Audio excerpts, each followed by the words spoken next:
What's up, everybody? Today we're taking a look at these two devices from Kwilt. Here we have the Kwilt 2 and Kwilt 3. Now, if you've never heard of these devices, what they are is they basically let you create your own little network addressable storage at your own home with either a USB stick or an external hard drive. You know, these devices were sent to me by Kwilt, but they've said I can, be as candid as I want to be with these reviews and unboxings. So that's what I'm going to do. So first I'm going to unbox these and see what we get in the box. Let's go ahead and start with the Kwilt 2. So here we have the Kwilt 2, and the difference between the 2 and the 3 is the 2 only supports 2.4 gigahertz Wi-Fi. The 3 supports 5 gigahertz. We've got up to 100 megabits speed on this one, up to a gig on the other one. And this only has USB 2.0. The 3 has 3.0. This has a 1.2 gigahertz processor. The 3 has 1.5 gigahertz. But basically the same functionality in both. So let's go ahead and see what we get in the box here.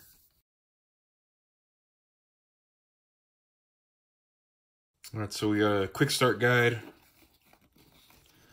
giving you a look at the device itself, the layout, the ports it's got, and then it's telling you, of course, connect the supplied USB memory stick or any external drive to the USB ports, and that's basically going to be your network addressable storage. And then it's telling you to download the mobile app so you can start using this. Some safety and warranty information. And then the device itself. We got a nice matte black finish on this. And then of course we have our input ports. We have a USB and a memory card. And then we have the other ports which you could transfer stuff over to. The HDMI cable, Ethernet plug, another USB cable, and some AV ports. You can also use this to display slideshows, photos, videos on a television. And then our power plug. Pretty nice and simple design. It's pretty light. Size-wise, I'd say it's about the same size as a Roku 4, somewhere around there.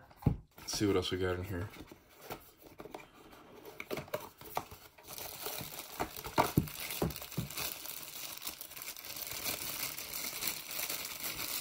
We have our power adapter. And oh, we got some international plugs. That's cool. Okay, so we got a couple of different power connection options, a couple of different countries available here. Very cool of them to include those.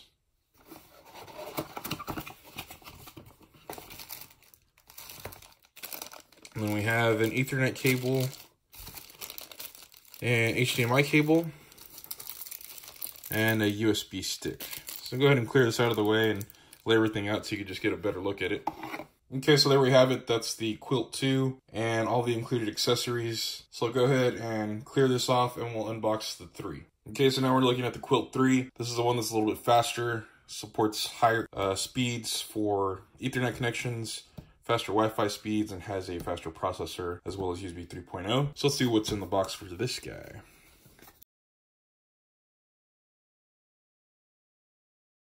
So again, we have our quick start guide. The device itself, it looks pretty similar to the 3. And we have power adapter with all the plugs, and then a USB stick, HDMI, and Ethernet. So same accessories in the box. Let me go ahead and grab the 2 so I can put these side by side and see them side by side and compare them, see if there's any differences. Okay, so here they are side by side. There's no real way to tell them apart at first glance. The logo is a little bit different color on the 3 than the 2. Looking on the side, you can see the USB 3.0 port here is blue. Over here, they're all black because these are all USB 2.0. And then on this side, the only other difference is, it looks like the lettering on the ports is more clearly marked on the 2 than it is on the 3. You can't see any lettering here at all. And it's very faint. It's there, it's very faint though, but it is there. And again, Ethernet, HDMI. There we have it. That is a quick unboxing of the Kwilt 2 and 3. As usual, I will be testing both of these out in the coming days and then doing a review for you on these as well. So make sure you hit that subscribe button so you don't miss out on that. If you like this video, please give it a thumbs up. And for more videos like this in the future, make sure to keep it tuned here. If you have any questions, comments, or suggestions for me, you can find me on Facebook, Twitter, and Instagram. So until next time, take care.